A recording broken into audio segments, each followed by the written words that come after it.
2025 is chugging along, and it's already time to do my budget for May. I'm going to show you step by step how I plan my income and expenses and talk about my goals for the year. Are you ready? Let's go.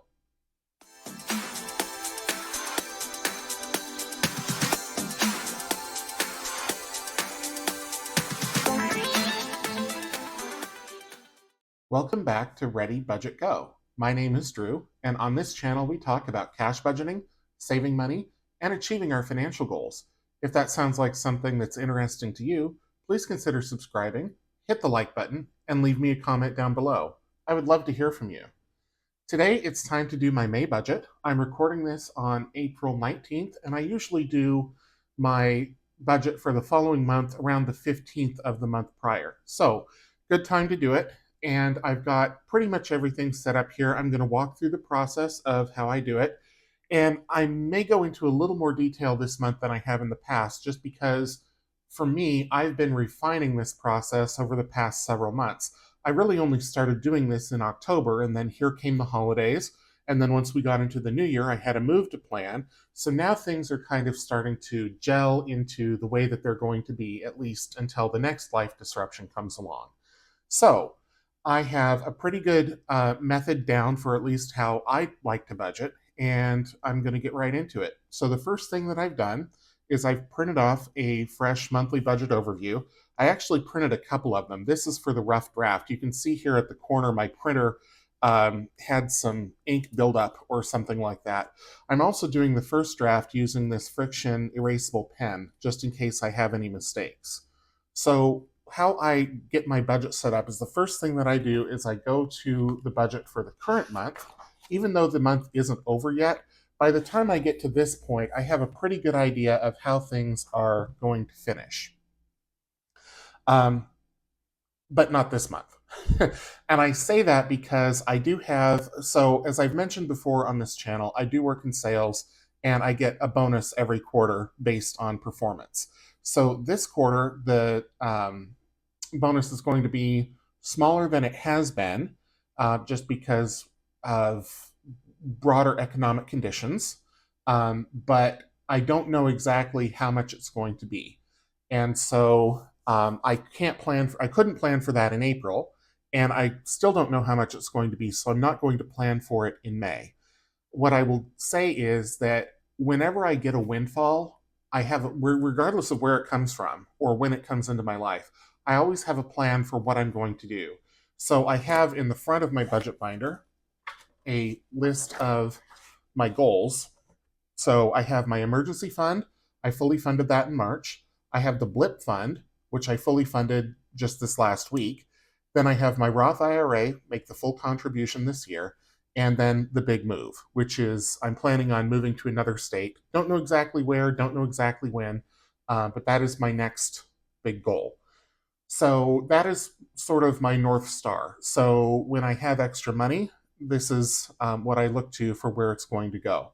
I'm not going to accelerate my Roth IRA contributions just because I believe in being more methodical about that and not plowing a whole bunch of money into that account all at once. Even though I could leave it sitting in the cash account within my Roth IRA and not invest it in an ETF or a mutual fund or whatever, I'm just more cautious with it and taking my time. And the reason is that my Roth IRA is also part of my emergency savings. So the first thing that would go would be my blip fund. The second thing that would go would be my actual emergency fund. And then, as things spiral, you start tapping more and more secure areas um, of your wealth or of your assets. And so with the Roth IRA, you can withdraw any money that you've contributed for that year, or you can withdraw any contributions for any year without a penalty. But once you take those out, you can't put them back in. It's gone forever. So I don't want to put a whole bunch of money into my Roth IRA at the front of the year only to have to take it out again in the back half and lose that capacity. I would rather put it somewhere else where it's more accessible if the worst should come to pass. So that's my thinking on that. And then, um, so getting back to the actual budget. So the first thing that I do here is I take out the current month's budget, and I'll start with this one by just filling in that it's going to be for May. I'm going to do a nice version of this using a permanent ink pen later. Just doing this again in erasable in case of mistakes. And once I have the budget sort of locked, I do want to use permanent ink because I don't want to have that temptation of erasing it and writing over it. Yes, I could use whiteout. Yes, I could print off another sheet, but I just want to make sure that that I'm when I'm putting it in ink, it's in my own mind. I'm committing to it. Like when I'm putting it in permanent ink, that's a commitment. This is a draft, right? Okay, so for May, paycheck one is the first thing that I'm going to plan for, and that will be the same. I am on salary, so that's always the same. Same with paycheck two. Cell phone reimbursement. This comes from my company because we are on a BYOD plan. If you don't know what BYOD is, that's bring your own device. So I own the cell phone, but they pay me for the cost of the hardware and the cost of the service, or they reimburse me for it. And then, let's see, I'm going to have a carryover from April, but I'm going to leave this blank because I'm not quite sure. Well, I know how much it's going to be, but I can't remember. I can't remember the exact number. I think it's 2,600, but I'll come back to that in a minute because I'm going to have to look that up. Okay, so then the bill section. So what I start with is everything from a previous month that is going to repeat, and I just put them in order. Anything that is anything that's going to come in that isn't a regular bill, I put at the end once I get through all of the ones that are recurring. So the first thing that's going to come out on the first is rent. And that's not on this one, but it's a known expense. I had a promo at the place where I'm living now, so I didn't pay rent in April because I didn't have to. So that's going to be $17.92. I will also have water, sewer, garbage. And I have to guess at how much this is going to be because I haven't received a bill yet, so I don't know. I didn't receive a bill in April because the billing cycle hadn't caught up yet. So I'm going to guess at 120, and we'll see what happens. I will leave a buffer or a remainder in my budget so that if it's more than that, I can cash flow the difference. Okay, Orca is my transit pass. Now I have to pay this. Well, I don't have to, but I choose to pay this twice a month. On the first, I am going to get it back up to being about $100 in my e-purse balance, which I have to use to cover the difference when I take a trip that is more expensive than what my pass will cover, and I think that's going to be around $50. Then also on the first will be renter's insurance, and that will be $15. I'm no longer doing the Blip Fund because that's fully funded, so we're going to go over to the second, which will be iCloud, $3. On the fifth, Quantum, which is my internet provider, $80. Also on the 5th, or there, but actually it's not going to be the 5th. It's going to be closer to the 10th. Will be utilities, electric. So this is water, sewer, garbage, natural gas, community electric, all of that. The electric for my own apartment is billed separate, and I think that's going to be around $60. Okay, YouTube Premium is also around the 10th. That is $16. Yes, the amount that YouTube charges is lower. Sales tax here is it stings. It's well over 10%, and it's one of the reasons why I want to get out. So that's that. On the 16th, Orca, and this will be the pass for June, $72. And that doesn't cover all my transit. If I take the train, it like I have to pay a surcharge on top of it, and that's what this is for. So it's a lot of money to take transit, and I don't take it 5 days a week either because I work from home twice a week. So that's a lot of money for commuting on transit. If I had a car, my transportation expenses would clear $1,000 easily. When you factor in the car payment, the parking, the gas, the maintenance, all of that, the insurance, it's just obscene. So I choose not to do it. On the 21st, affirm. This is my cell phone hardware, $43. It's financed at 0%, which is why I'm in no hurry to pay it off. And then on the 24th, visible. This is my cell phone plan, like my calling plan, $35. Okay, so now that I've filled all of this in, the next thing that I need to do is look and see if there are any non-monthly recurring expenses that are going to come in. And so I have a section in my binder for that. Just flip over to it here. So this is the water sewer garbage from my previous apartment. I will take this out and start over for this place when I start getting bills.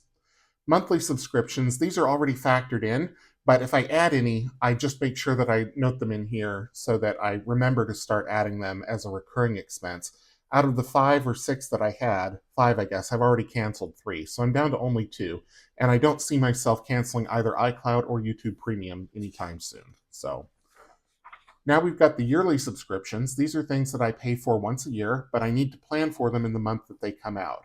So I'm looking, and this is in order. So January, March, May, there's nothing here for May. The next one is going to be June, and that'll be Canva Pro. That's actually going to be a business expense this year. It wasn't last year when I did this. So I will remove it from here because I do my budgeting business books separately. So nothing in May for this. Now the next thing is the non-monthly recurring expenses. And these are things that come out once a quarter or once every other month or something like that.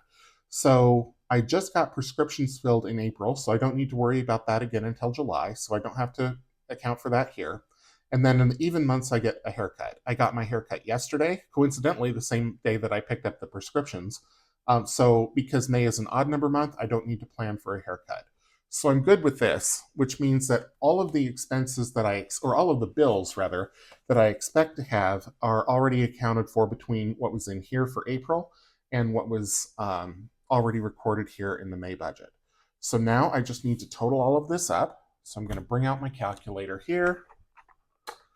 Let's see how fast I can do this if I don't have to fast forward. So 1792, 120, 50, 13.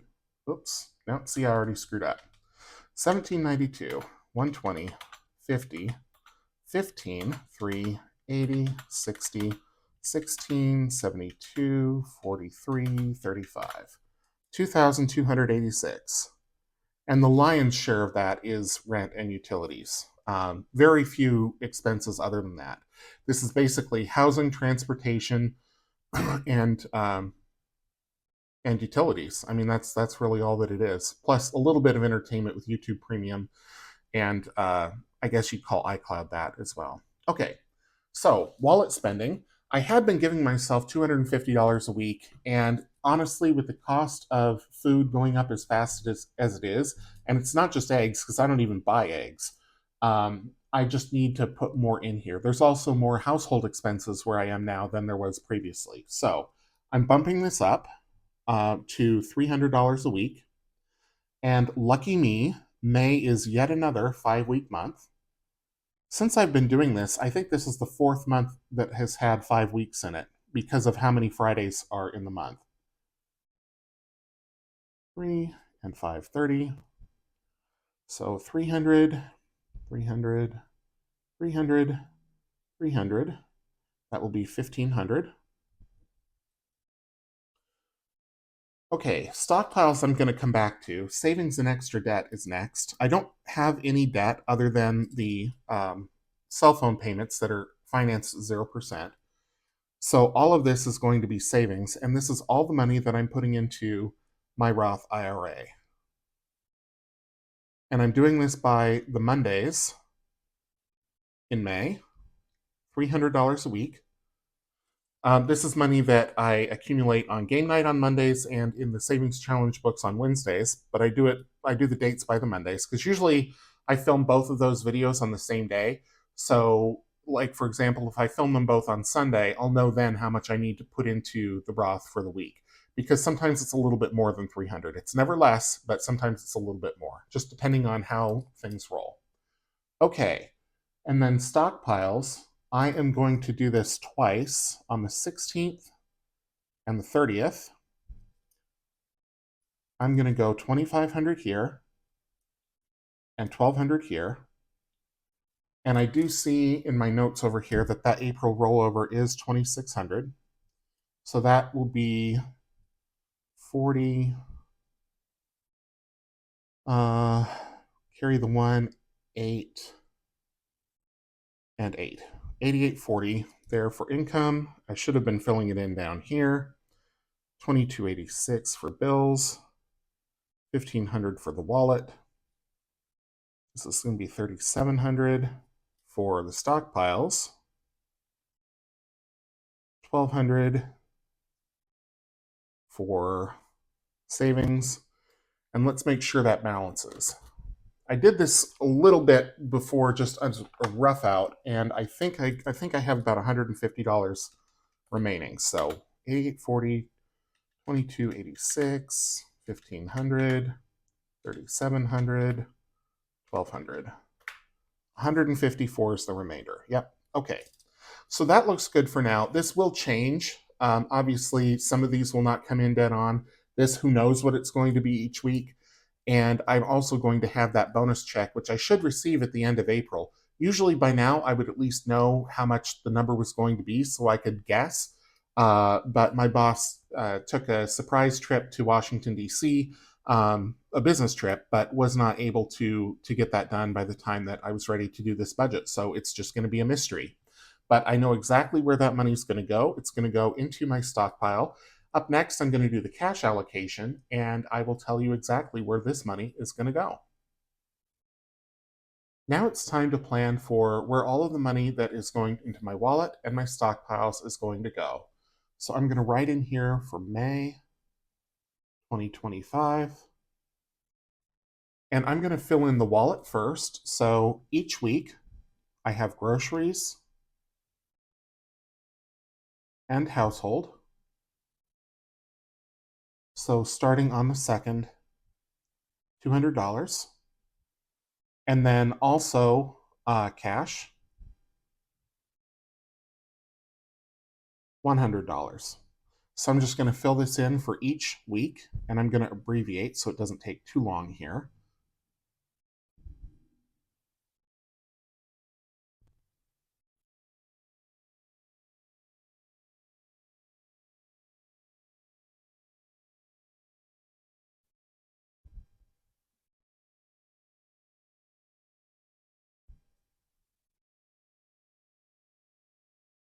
And even though I probably could get away with not doing this, there may be a time when I will need to do something different with my wallet spend. So I want to get in the habit of doing this. And it's also saying, okay, this is what I've planned. I'm putting this in the permanent ink. 530. I'm putting this in permanent ink because this is the plan. If I come in not on plan, then I have to answer to myself for why I did that. Did I just get carried away? Or was there something coming that I should have seen coming? Or was it a blip? And if it's a blip, then I'll take money out of the blip fund. But otherwise, I want to hold myself accountable with what my plan is. I gave myself the extra $50, so the least I could do is make sure that I am being a good steward with that money. All right, now on to the stockpiles. Some people call these sinking funds, but sinking funds can't be turned into a verb. Like you can't, well, I mean, you could, I suppose, if you wanted to say you sinking funded it. But I like stockpiles because I can say I'm stockpiling the money. I'm putting it away toward a larger goal. I'm not saving it. I don't like the phrase saving up for because really you're accumulating cash. To me, savings is something that doesn't have a specific purpose. So when I have my emergency fund saved, I don't know what that emergency is going to be. Hopefully, there'll never be one where I have to touch it, but there could be. But I don't know what it's going to be. With my stockpiles, I know exactly where I'm planning on spending that money. And as soon as I have enough of it, I'm going to pull the, well, I shouldn't say that. I want to accumulate enough of it so that when I'm ready to go, when I'm ready to do what I want to do with it, that it's there waiting for me. So the stockpiles are going to be for the big move.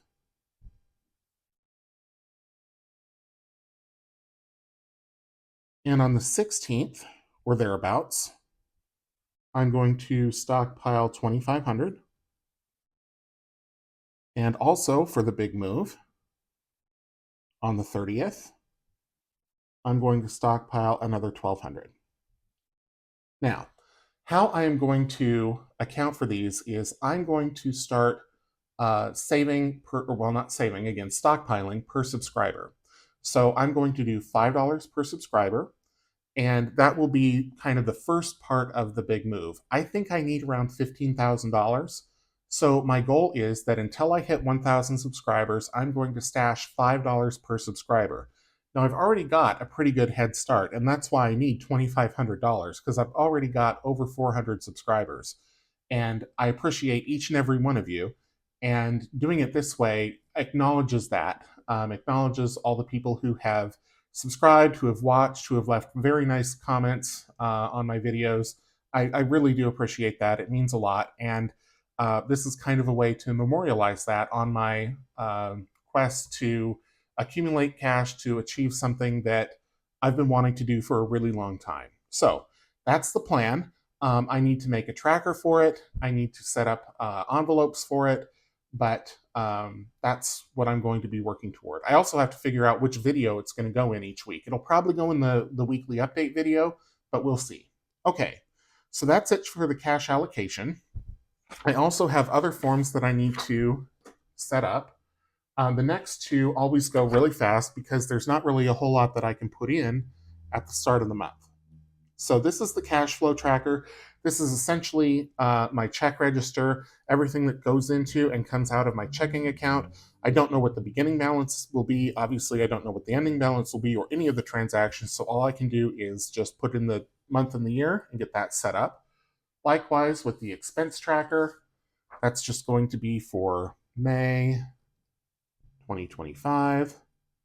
And once we start the month, I will start filling this in. I learned my lesson in previous months that when there's a 5-week month, I need to print out 2 of these. So I will do another one, but at least I've got one sheet ready to go for when the month starts. Okay. And then the month-end review is the last one, and that will be for the end of May 2025. And this one, I'm just going to fill in all the plan numbers that come in from the budget overview worksheet. So 8840 for income, 2286 for bills, 1500 for wallet spend, 3700 for stockpiles,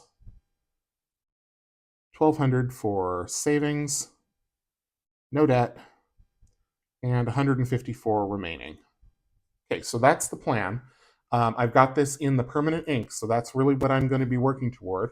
And that's everything that I do for a monthly basis. So I've got all of these sheets now ready to go, ready to be hole punched and put in the binder. And so that when May starts, I have a plan of what to do.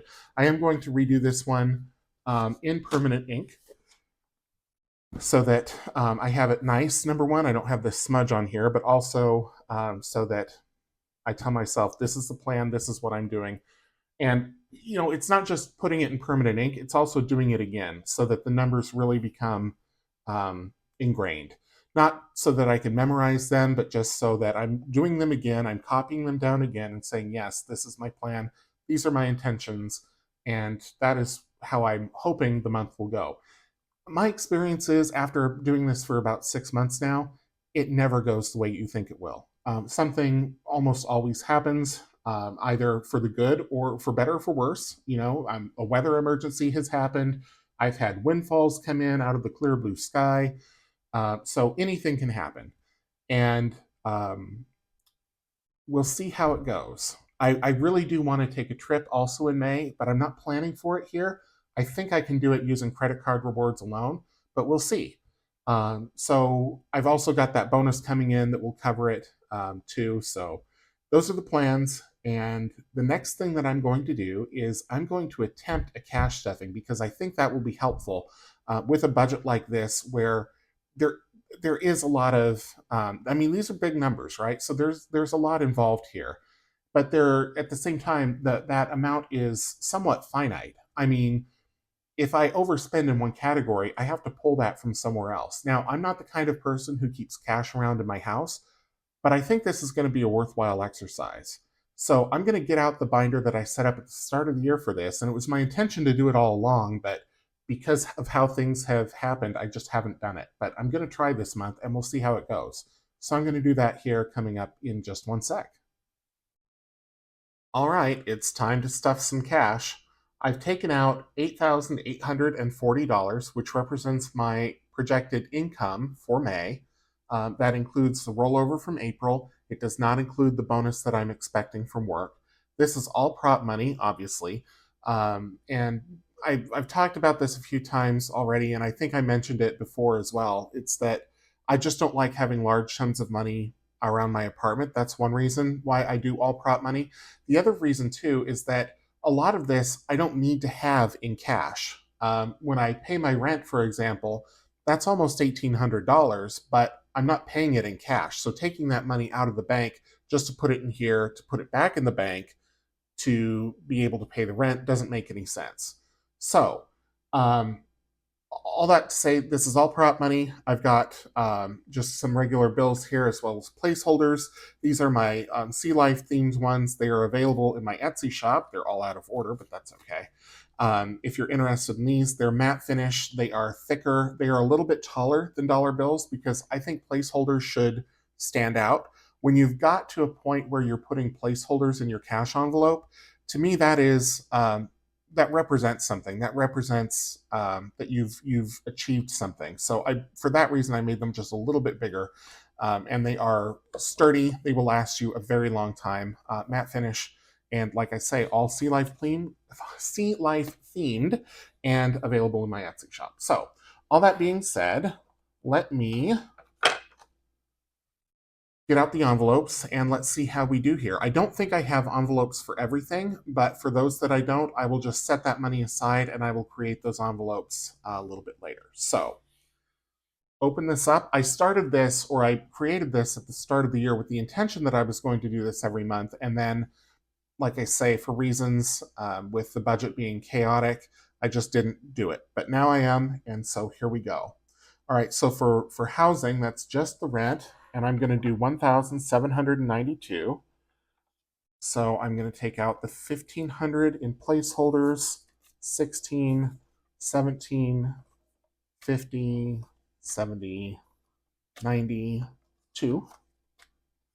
That's all going to go in the housing envelope. When I pay the rent at the start of the month, I will pull it back out.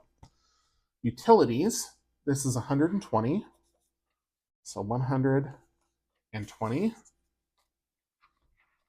going in here. Orca, I need to stuff this twice, so I'm going to do 50 for the top up in my e-purse and another 72 for the pass. It'll be the June pass, but I'm going to buy it in May. Okay, and you can't buy the next month pass until the 16th of the month. So I can't buy my June pass until May 16th. So that's why I'm doing it twice. Okay, Orca. Next is renter's insurance. That's going to be 15. So we'll get out a 10 and a 5. I think I might have pulled 2 here. Nope, just the 1. Okay. So that's stuffed. Emergency save, we're not stuffing because that's fully funded. iCloud is $3. A small bill, but it's a bill nonetheless, so I account for it every single month. YouTube Premium, 16. Inclusive of our usurious sales tax. You can tell I really don't like paying that sales tax. It's 10.3% where I live. Electricity. I budgeted $60 for this. So we'll see what it actually comes in at. I'm not going to have a good feel for how much this is going to be for a couple of months. And I do have to pay a deposit, or not a deposit, but an account setup fee to the local utility here any day now. So that'll be part of the April budget. Cell phone hardware. This is going to be 43. 43.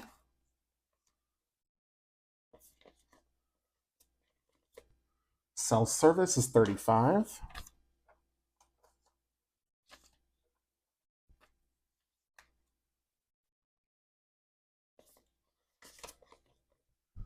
Pharmacy I don't have this month, so I'm going to skip that. Internet is going to be 80. And that was my last 20 and my last 10, and I'm all out of 5s too, so I really hope I've done this right.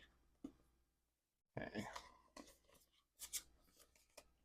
Wallet spend. This is going to get $1,500. So I'm going to do this in all paper hundreds. 3, 4, 5, 6, 7, 8, 9, 10, 11, 12, 13, 14, 1,500. Going into the wallet. Stockpiles is going to get 3,700. So I'm going to use the last 2 placeholders here. So that's 21, 22, 23, 24, 25, 26, 27, 28, 29, 3,000, 1, 2, 3, 4, 5, 6, 700. Ooh, good start on working toward the big move. That makes me happy. That goes in there. Challenges, I'm not stuffing for this specifically because I know where it's going. So next up is going to be retirement, and that's going to get 1,200. 1, 2, 3, 4, 5, 6, 7, 8, 9, 10, 11, 12. And that should leave me with my buffer of $154.